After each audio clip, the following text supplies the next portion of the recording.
Artes plásticas é o tema desse Nomes que traz hoje César Romero. César é multi, pinta e esculpe com delicadeza e maestria, é crítico de artes, membro e foi diretor e vice-presidente da ABSC, Associação Brasileira de Críticos de Arte, pelo seu trabalho impecável como crítico respeitado e preparado. Ele escreve há décadas para os melhores jornais da Bahia e do Brasil, onde analisa todos os movimentos desse segmento tão encantador e necessário. A sua obra já foi vista por milhares de atentos ao redor do mundo, com exposições em cidades como Lisboa, Barcelona, Los Angeles, Nova York, Madrid, Paris, Bilbao e tantas outras. Um colorista que, com a sua técnica única, fez nascer um estilo muito original e admiradíssimo. O seu currículo é tão vasto, com quase 50 individuais e mais de 400 coletivas, que eu ousaria pensar que ele se dedica somente às artes plásticas. Organizado, o baiano é também médico, psicanalista e desde 74, quando se formou, atende regularmente e sem interrupções a sua rede de pacientes satisfeitos. Para completar de luxo esse programa, fomos ao baile do CEPAR, de Dr. Elcimar Coutinho, que em sua 6ª edição deu mais um show de requinte e solidariedade da sociedade baiana, que compareceu em peso para a noite mais glamourosa do ano. No Nomes, o psicanalista, crítico de artes, fotógrafo, pintor e escultor, César Romero.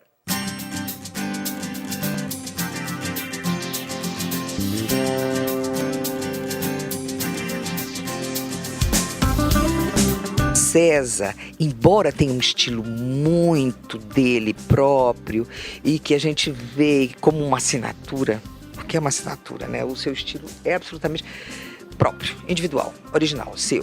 Quer dizer, quando a gente vê aquilo ali é de César Romero, não pode ser de outra pessoa. Mas eu cheguei aqui, aí tem essas pinturas que vocês estão vendo aí, nesses troncos. Falar nisso, como foi essa história desses troncos? As coisas comigo acontecem muito por acaso, né? Eu passei ali pela Contorno e vi uma série de toros, né, que tinham sido retirados de umas árvores, uma poda. E aí parei o carro, coloquei 4 dentro, pesados. Aí comecei a olhar e eu digo, olha, isso dá um totem, uma espécie de escultura, uma coisa. Aí trabalhei com papel em volta e muita cola e em cima eu fiz a pintura, entende? Então... Deu uns entalhezinhos assim, umas coisas. Sim, a gente fiz entalhes e teve alguns que eu tive que pedir ajuda a carpinteiros, entende? Porque eu não tinha máquina suficiente, mas somente a angulação, que é minha, que o pensamento é meu. Entende? Ele fez a coisa artesanal. Em 2011 você ganhou o prêmio de maior crítico de arte do Brasil pela Associação de Críticos de Arte, não é isso? ABCA, Associação Brasileira de Críticos de Arte. Eu ganhei 2 prêmios como melhor crítico do ano. E para mim isso tem uma importância muito grande, porque esses prêmios, eles me foram dados por meus pares, por meus colegas de ofício da crítica de arte. Quer dizer, são 155 membros de todo o Brasil. Então, para mim, sendo nordestino, sendo baiano, e concorrer com gente do eixo Rio-São Paulo, que tem muito mais fama, muito mais prestígio até, eram coisas assim que eu não esperava. E ganhei por 2 vezes. E só tem uma pessoa que ganhou por 2 vezes, que é Deise Pitinini. Só ela e eu. Ela é de São Paulo, Deise. É de São Paulo. É daquela família daquele Pitinini que era famoso de repente, né? Deve ser família só. Bom, mas enfim, estamos aqui falando de César Romero. Você sabe que ele me fez assim um pequeno resumo de coisas que eu já sei. Artista plástico, psiquiatra. O psiquiatra é muito importante essa coisa porque você tem essa biprofissão, né?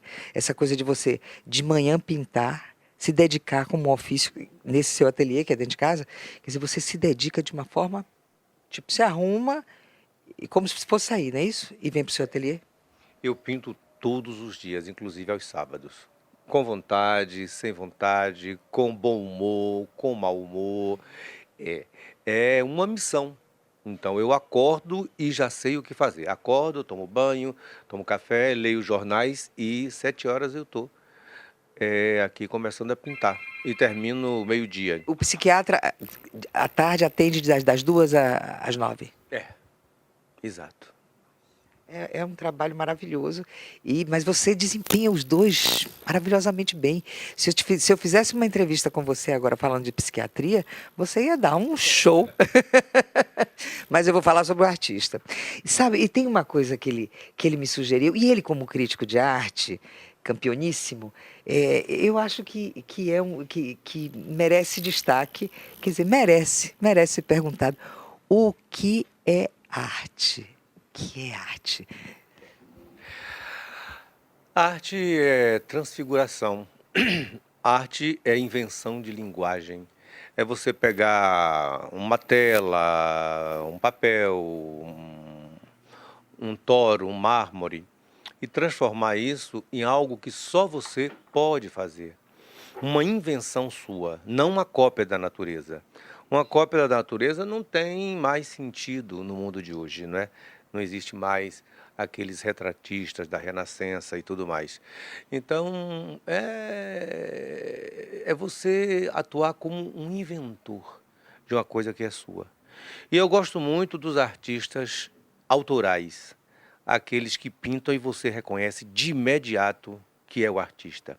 Por exemplo, artistas autorais, Volpe, você vê as bandeirinhas, sabe o que é Volpe. Rubem Valentim, Santos Caldaferri, Pierre Mondrian, que você olha e é Mondrian, e Joaquim Torres Garcia, uruguaio.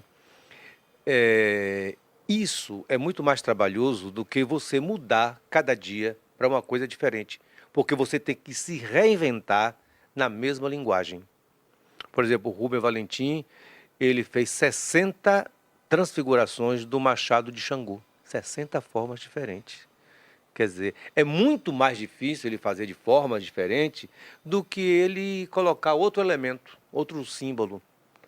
É muito mais fácil você mudar para uma coisa do que você adentrar a sua pintura ou qualquer tipo de arte que você faça. É muito mais difícil. Os trabalhos de César Romero estão espalhados em quase 50 museus brasileiros e estrangeiros. Não saia daí, a gente volta já já.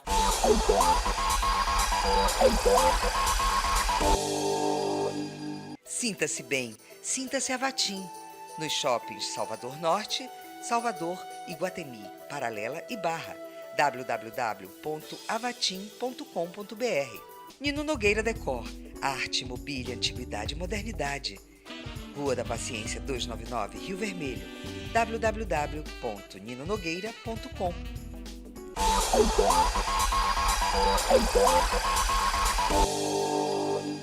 São 46 anos de carreira artística. César Romero começou a pintar em 1967, logo depois de ter vindo de Feira de Santana, sua cidade natal, para estudar em Salvador. Sem nenhuma experiência, ele foi surpreendido com um prêmio máximo no primeiro salão de arte que participou. Daí em diante, não parou mais de ganhar e se tornou, para além de tudo, um cidadão soteropolitano.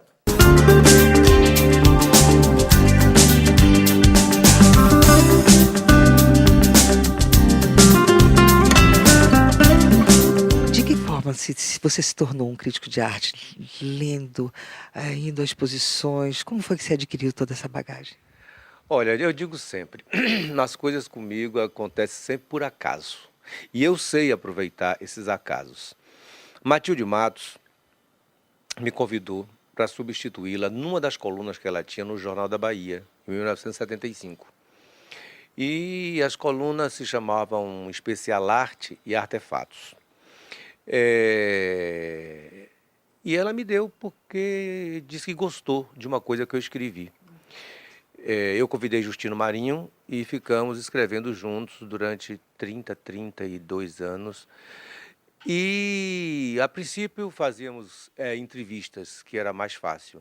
Depois você começa a estudar arte, sabe? Essa é uma coisa que estimula a conversa com os colegas de trabalho, né? Os artistas, os críticos. E você vai começando a desenvolver e treinar o olhar. Então você vai ver o que cada um pensa, como pensa um artista, como pensa um crítico. Qual a diferença? Então você treina o olhar. E uma coisa para o crítico de arte, ele tem que saber escrever, porque tem que ser um texto bastante claro e um texto encantatório, porque às vezes você vê uns textos que eu fico brincando e digo que eles são feitos a facão. Muito mal escritos, entende? Não tem nenhuma poética, não tem nada que. Porque, como crítico de arte, você pode criar um outro tipo de arte que é o texto. Esse texto crítico é literatura. Então, a crítica de arte também é uma forma de literatura. Quando você escreve, você está escrevendo e as pessoas podem avaliar o seu modo de escrever. Vários artistas, e você sabe que eu estou sempre ligada a esse mundo das artes plásticas, eu disse assim, artista visual, eu sou um artista visual, eu sou um artista, quer dizer, há pouco tempo, isso tem pouquíssimo tempo, isso é recente. Isso é recente, essa coisa de ser artista visual. Como foi que mudou isso? Olha, existe, durante determinado tempo, mudanças que às vezes o próprio crítico de arte cria, não é? E as pessoas vão se aproveitando disso. Um termo que eu já não aguentava mais que os críticos escreviam era fruição. O fruidou e não aguentava mais. Poética visual, eu já não aguento mais. Quer dizer, essa repetição, essa massificação de uma palavra, não é? O artista visual é a mesma coisa que artista plástico, porque artista visual, o que é um artista visual? É aquele artista que trabalha com a visão, não é? Então, veja só, o artista visual pode ser um pintor, um escultor, um desenhista, um gravador, um arquiteto, um cineasta, web design, um design. Ele pode ser uma pessoa que trabalha com sinalética e também moda, entende? Moda. Moda é uma coisa que é praticamente de artes visuais. E existem críticos nos Estados Unidos e na França que são especialistas em moda. Então, vários museus importantes no mundo, o Guggenheim, o MoMA, fizeram exposições de grandes estilistas, como Yves Saint Laurent, como Poiret, entende? E foi se desenvolvendo. É o tipo da arte que você não para de criar o tempo inteiro. Quer dizer, quem é artista talentoso, nato, não é assim? Olha, eu não acho que os artistas são meio pancadas. Eu acho que eles são assim da cabeça. Eu acho que eles são mais soltos. O que eu gosto do artista, de uma forma É a geral, liberdade. é a liberdade que tem. Olha, Boa explicação. você veja, aí, ó. você é um artista. Você é uma apresentadora, você é uma cantora, você escreve. Então, você sabe, quando a gente é artista e encontra um colega, você começa a conversar e uma hora você já é amigo de infância. Já conta a vida íntima, não tem censura. Então, isso é fantástico. Eu acho isso uma coisa extraordinária. A gente, às vezes, viaja, exposições, por exemplo, que eu faço em São Paulo, encontro a pessoa e conversa comigo, me dá um cartão, no outro dia me liga, a gente sai, almoça, parece que é esse imã de artista. Eu acho que nós pensamos diferentes. Nós não somos melhores nem piores que ninguém, nós somos diferentes. A nossa cabeça funciona com total liberdade, né? O que você anda produzindo? Esse quadro, por exemplo, eu vejo uma coisa, sabe, já tradicional. Exatamente. Eu poderia chamar de tradicional. Esse eu poderia chamar de tradicional. Os desenhos não são tradicionais porque você começou há 2 anos, tá certo? Mas o que você está inventando agora, além dos troncos? Eu estou fazendo uns totens, né, que é um trabalho assim muito visceral. Primeiro você sai procurando madeira, né? Você sai de casa, procura madeira e escolhe os toros. Depois você De árvores caídas, de árvores que já foram quebradas, cortadas. claro, tudo no chão. Porque geralmente as pessoas fazem podas, né? A prefeitura faz podas, podas legais, né? Não há nada de ilegal nisso. E eu aproveito aqueles restos, trago para casa Aí, às vezes, eu faço o chanfrado, às vezes eu chamo um carpinteiro que faz para mim da maneira que eu quero, eu desenhando no papel ou desenho no próprio tronco. Trabalho em volta com a mistura de cera, papel, pó de serra, dou uma textura grande. Em cima, na franchada, na coisa, eu coloco a minha pintura, não é? Que ela já é uma marca, ela já é uma digital. E é uma pintura trabalhosíssima. Você faz pinceladas assim. Pincelada por pincelada. Olha, eu fiquei impressionada quando você me disse agora que para você pintar um quadro dessa dimensão, que não é um quadro imenso, você usa, não é perde, imagina, você usa 5 manhãs. 5 manhãs. Porque é pincelada por pincelada. E é um cuidado muito grande na transparência e o cuidado de uma faixa que passa pela outra e a sombra que dá. Então eu tenho muito cuidado. E eu tenho um cuidado artesanal muito grande. Isso é de cada um de nós. Tem uma exposição aí à vista, na Bahia? Na Bahia, eu preciso aprontar ainda mais ou menos uns 30 desenhos para fazer. Porque antigamente eu marcava uma exposição e ia trabalhar a exposição. Isso me criava ansiedade e nem sempre os quadros saíam com qualidade. César Romero hoje deu mais uma amostra de todo esse talento e de toda essa sabedoria, assim, querida, que passou para a gente um monte de ensinamentos e que eu adorei, como sempre. É meu amigo. Você vê que eu também sou meio pancada. Todos os meus grandes amigos são artistas plásticos. Todos não, alguns, né? Eu acho, honestamente, que você tem feito um trabalho muito bom para a cultura baiana. Eu acho que isso deve ficar, permanecer. Você deve guardar todo esse material, que isso vai ser muito importante no futuro para estudo. Porque o que é o país? O país é sua história. Como é que se conta a história de um país? Através do que se escreve, do que se entrevista. Então, sem querer, você está fazendo história. E isso é importante. Querendo mesmo. César Romero.